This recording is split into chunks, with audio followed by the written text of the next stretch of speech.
Présentation suivante par Timothée Vigneault de Nantes. Oui, bonjour. Bonjour à tous. Merci beaucoup de me faire l'honneur de vous présenter ce travail avec un peu d'émotion de revenir ici où j'ai fait le début de mes études médicales.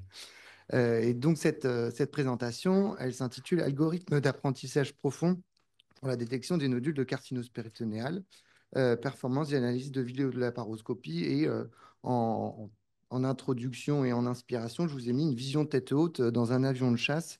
Vous allez voir un petit peu qu'on essaie d'avoir des résultats similaires. Euh, Quelques généralités sur la carcinose péritonéale pour ne pas vous embarquer dans un domaine d'expertise qui n'est pas forcément le vôtre. Donc, la carcinose péritonéale, c'est une atteinte métastatique de la couche séreuse de la cavité abdominale, le péritoine. C'est 6 000 à 10 000 cas incidents par an. Et les principaux cancers primitifs qui en sont responsables, c'est le cancer de l'ovaire et les cancers du tractus gastro-intestinal. Sa prise en charge et son pronostic, elles vont différer en fonction du primitif qui en est responsable. Et ça va être très, très, très guidé par une évaluation qui va reposer sur l'humain, ce qui va être un petit peu l'intérêt de ce travail-là, en particulier sur la célioscopie exploratrice. Et quand on retient une indication chirurgicale, la prise en charge thérapeutique, là encore basée sur la vigilance de l'humain, c'est une chirurgie de cytoréduction qui consiste à retirer tous les nodules de carcinose péritonéale et parfois y associer une chimiothérapie hyperthermique intrapéritonéale. Voilà un petit peu la problématique. La quantification, elle repose sur l'humain. Il y a deux scores qui servent à quantifier cette carcinose. À gauche, vous avez le score de Sugar-Baker, le Peritoneal Cancer Index. Et donc, on fait comme une espèce de bataille navale au niveau de l'abdomen. Et pour chaque cadran, on va dire s'il n'y a pas de tumeur, s'il y a des nodules tumoraux qui font jusqu'à 5 millimètres. Là, ça va faire un score à 1, à 2 si ça fait jusqu'à 5 centimètres, et à 3 si vous avez des nodules qui sont confluents. Avec ça, on obtient un score qui va de 0 à 39. Et en fonction de ce score, on retient une indication chirurgicale ou pas. Donc ça, il faut bien évaluer la pathologie parce que ce score, il va être aussi pronostique et passer un certain score, il n'y a plus d'intérêt à une chirurgie par rapport à un traitement médical exclusif. Le deuxième score, c'est un score macroscopique en fin d'intervention où le chirurgien dit, je pense que j'ai tout retiré, il ne reste rien du tout. Je pense qu'il reste des nodules qui font jusqu'à 2,5 mm. C'est le score CC1, CC2 entre 2,5 mm et 25 mm, et CC3 si c'est des nodules qui font plus de 2,5 cm. C'est primordial de ne pas se tromper à cette étape parce que les courbes de survie, elles varient énormément en fonction de ça. À droite, vous avez la courbe de survie en fonction du CC score. Et donc, on voit que si on passe de je pense que j'ai tout retiré à j'en ai laissé, on voit que la probabilité de survie, elle diminue de façon dramatique en post-opératoire. Et pour l'évaluation préopératoire, c'est pareil. La probabilité de survie, elle est liée à ce PCI. Et plus le PCI est haut, plus le bénéfice chirurgical s'amenuise. Et donc, le projet global, c'est d'améliorer la performance de l'humain sur la détection des nodules de carcinose péritonéale. Donc, ça a commencé en 2020 dans l'équipe avec l'enregistrement systématique des célioscopies exploratrices. Et là, le début du travail que je vais vous présenter, c'est on a annoté systématiquement 5 vidéos de célioscopie exploratrice. C'est un long travail, image par image. On repère les nodules et un chirurgien expert va venir contourer tous les nodules qu'il voit sur l'image. Avec tout ça, on obtient 1399 images à noter, avec un processus d'augmentation où, en gros, on découpe les images, on les associe, ça permet de générer plus d'images qu'on va fournir à l'algorithme pour apprendre. Et après, on prend 90% du jeu d'images qui sert à calibrer l'algorithme qui repose sur un réseau de neurones. Et ensuite, on valide le résultat sur les autres images sur lesquelles il n'a pas les annotations disponibles.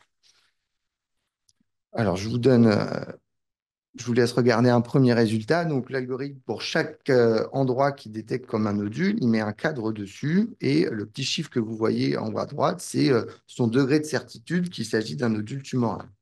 Donc là, vous allez voir, la caméra va se déplacer. Vous voyez que là, sur la coupole diaphragmatique droite, bah, il détecte énormément de nodules, ce qu'on voit nous aussi. Vous allez voir qu'il y a des petits nodules qui détectent, et puis qu'il y a des détections aberrantes aussi. Il y a des moments où vous voyez un cadre, un endroit où, à la surface hépatique, il n'y a pas de nodules manifestement visibles. Donc, on fait ça. Là, il y a le petit nodule qui est sous le ligament suspenseur du foie qui voit correctement. Et Bon, ça va continuer comme ça. Donc, nous, ce qu'on a fait, c'est qu'on a fait ça et après, on a revu toutes les images. On a vu, est-ce qu'il a détecté des nodules que nous, on n'avait pas vus, ce qui permet de voir s'il il augmente le seuil de détection. Est-ce qu'il a vu des nodules qui, pour nous, n'en sont pas? Ça nous fait des faux positifs. Euh, et et, c'est ces chiffres-là que je vais vous montrer juste après.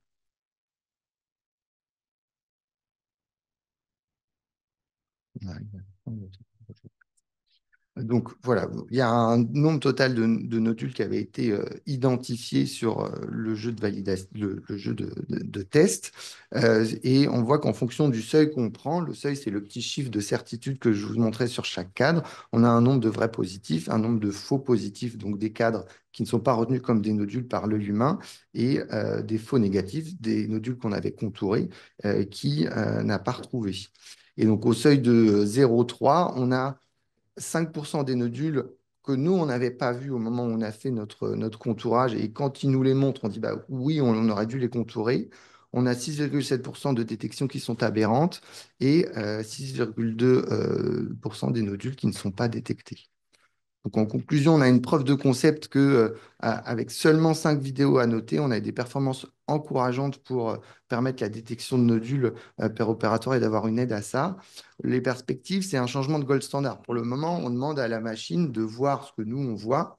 Euh, Elle en voit un peu plus parce que sans doute, elle est vigilante, elle ne se fatigue pas, mais ce n'est pas confronté à l'anapath. Donc là, le travail qu'on fait actuellement, c'est on prend des photos précises de nodules et on fait des pots pour chaque nodule qu'on envoie à l'anapath. Et donc, à la fin, on va dire à la machine, bah, ce nodule-là, il était cancéreux ou ce nodule-là, il était bénin, il avait régressé sous chimiothérapie. L'idée étant qu'il ait une information que nous, on peut par essence ne pas avoir en opératoire, avoir une cartographie péritonéale qui soit plus précise que le PCI, parce que vous avez vu que pour un cadran, typiquement la coupole que je vous ai montrée, bah là, on peut mettre 3, alors que s'il y avait un seul gros nodule de 5 cm, on mettrait 3 aussi, et ce n'est pas du tout représentatif de la charge tumorale. Et l'objectif, ce serait, in fine, d'avoir accès à cette information en opératoire et de voir si ça a des conséquences en termes de survie, parce qu'on fait un geste qui est plus complet, plus exhaustif. Voilà. Et pardon, merci. Et en conclusion, je voulais remercier l'équipe qui a mis en route ce travail auquel je me suis associé depuis que je suis assistant dans l'équipe.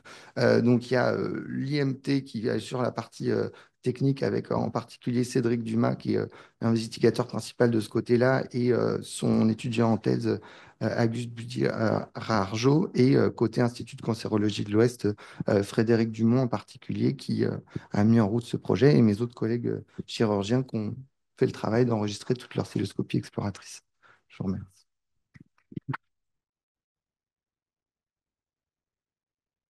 Merci beaucoup. Bon, c'est très intéressant. Comment étaient choisis les chirurgiens experts et combien étaient-ils? Alors, ils étaient deux. C'était Émilie Thibaudot et Frédéric Dumont pour le contourage. Et on a une publication dans l'équipe qui s'intéresse au nombre de chirurgies de cytoréduction qu'il faut pour avoir fini sa courbe d'apprentissage. Et j'ai plus le chiffre précis en tête, mais c'est une trentaine de procédures et tous les deux ont franchi ce cap-là de- d'expertise. Alors, c'est très loin de ma pratique de chirurgien orthopédiste, Oui. mais très près de mes axes de recherche sur l'IA en chirurgie. Euh, Comment vous voyez l'étape d'utilisation concrète de ce genre de système à terme lors de l'intervention chirurgicale? Comment est-ce que vous avez déjà une idée de la façon dont ça peut s'intégrer avec les systèmes existants Au moment de la cytoréduction, pas au moment de au l'évaluation. moment de la chirurgie? Oui. Bah, pour le moment, c'est une très bonne question. On est on contacte régulièrement des sociétés qui développent en particulier des casques de réalité virtuelle, enfin de réalité augmentée, parce que l'algorithme qu'on a choisi, on l'a choisi aussi parce que c'est un algorithme qui fonctionne rapidement et qui est capable de faire ce calcul en extemporané. On lui donne pas une vidéo, il calcule pendant 12 heures, il nous donne le résultat. Ça ne serait pas pertinent en utilisation clinique. L'objectif, pour le moment, facilement, ce qu'on peut faire, c'est prendre une caméra de Célio et on filme en la paro pour recenser les nodules, pardon, et on filme en vidéo pour recenser les nodules. Mais l'utilisation qu'on aimerait bien avoir, c'est soit un casque de réalité virtuelle qui filme ce qu'on voit et qui superpose les nodules qu'il détecte. L'image que je vous ai mis en introduction, comme un pilote de chasse qui a ses avions cibles d'encadrer, ce serait ça l'utilisation idéale. Alors, j'ai peut-être une petite suggestion à vous faire, c'est Oui. que vous branchez simplement le flux de votre caméra sur un ordinateur avec une division du flux et une sur le scope. Et sur l'image, sur l'ordinateur, vous avez un assistant. Vous pouvez créer un assistant virtuel qui va vous donner et l'image et les informations à la demande qui vont être analysées par l'algorithme. Et deuxième petite question, c'est est-ce que dans vos comptes rendus opératoires, en pratique courante, vous mentionnez le nombre de lésions que vous voyez de carcinose péritonéale? Alors, on fait un score PCI systématique en paire opératoire. Alors, on n'est pas forcément exhaustif sur le nombre de nodules. S'il y a une coupole qui est envahie comme celle qu'on a vue là, on dit que la coupole est envahie et c'est une injection complète de la coupole. On a par contre comme input intéressant que nos anatomopathologistes, on leur envoie les nodules de carcinose en précisant le cadran du score PCI à chaque fois et eux, ils nous rendent un PCI anatomopathologique. Donc, on est déjà capable, sans faire le travail que je vous ai expliqué en prenant un nodule, une anapathe, de savoir si on a retiré des nodules qui étaient bénins en reprenant le compte-rendu d'anapathe.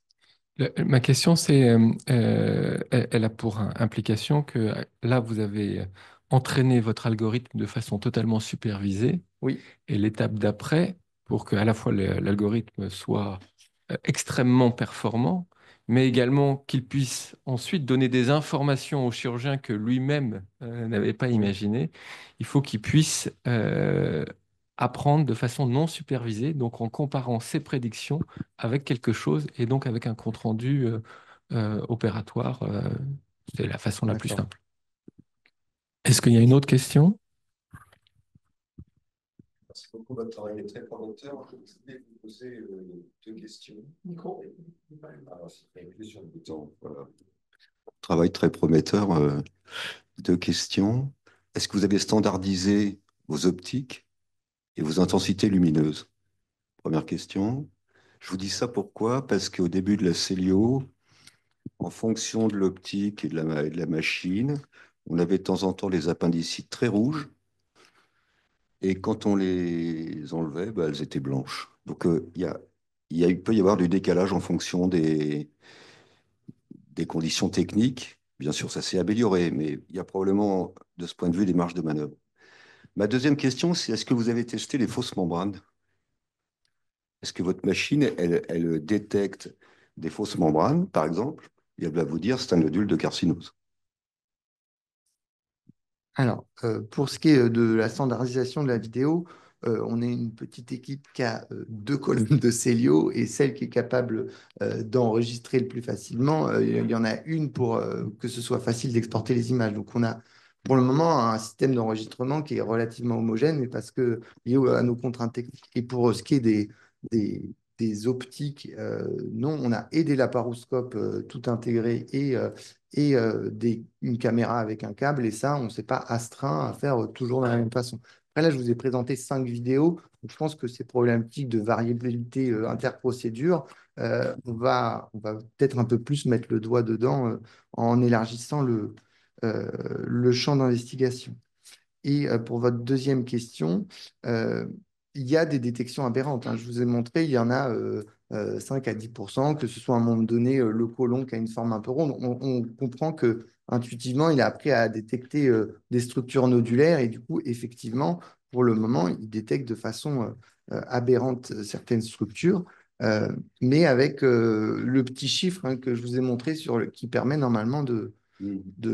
Après, nous, pour le moment, on est plus sur une problématique d'exhaustivité. Donc, qui détecte trop de choses à la rigueur, pour le moment, on fera le tri. Mais l'idée, c'est qu'on ne rate pas un gros nodule, enfin, ou un petit, mais parce qu'on est fatigué, que ça fait 8 heures qu'on opère et qu'on on sait que si on le laisse, ça change complètement le pronostic. Merci. Bon, c'est pareil, hein, je félicite comme tous mes collègues, c'est toujours des travaux excessivement intéressants et comme Grégory l'a dit, vous avez une bonne idée. Je pense que des gens qui vont mettre des moyens plus importants, des équipes plus importantes, peuvent tirer très rapidement beaucoup de choses de ce que vous avez. Et je pense qu'il y a un problème de méthodologie, d'approche collective et de réflexion sur le type d'intelligence artificielle, une segmentation en dehors, je veux dire, des enregistrements multiples par des équipes, des segmentations importantes, un travail de deep learning assez important et après je veux dire, un diagnostic en opératoire pour chacun, etc. C'est comme ça que ça va fonctionner. Donc, si vous voulez déposer un brevet ou faire quelque chose ou le rendre, enfin, que ça nous reste, hein, à vous, à nous, à notre collectivité chirurgicale, il faut, voilà, il faut voir un scaling rapide. C'est peut-être l'idée que vous avez, non? Comment? Oui, ben, qu'est-ce que, enfin, oui, pardon. Pour le moment, on est vraiment un petit peu encore en phase de validation, mais oui, l'objectif, ce serait... Après, le problème, c'est en termes de débouchés, parce que soit on est sur la carcinose, et c'est quand même une niche un petit peu, et on n'aura pas forcément les mêmes débouchés que si on part sur l'expertise sur l'évaluation d'un nodule qu'on pourrait découvrir de façon fortuite en opératoire, et auquel cas, on peut effectivement imaginer équiper tous les chirurgiens qui font de la cellio, parce que le jour où vous faites une chirurgie programmée, même non oncologique, que vous détectez un nodule de carcinose, on sait que, enfin, un nodule douteux en tout cas, c'est des situations où il ne faut pas se tromper dans la prise en charge et pas installer une prothèse et savoir s'arrêter. Et c'est vrai que si on a un outil qui permet de dire à 70% de chance, c'est bénin, vous ne voyez que ça, retirez-le, faites votre geste, ou au contraire, c'est très suspect, arrêtez-vous et ne faites que la biopsie. Ça, je pense que ce serait distribuable à grande échelle.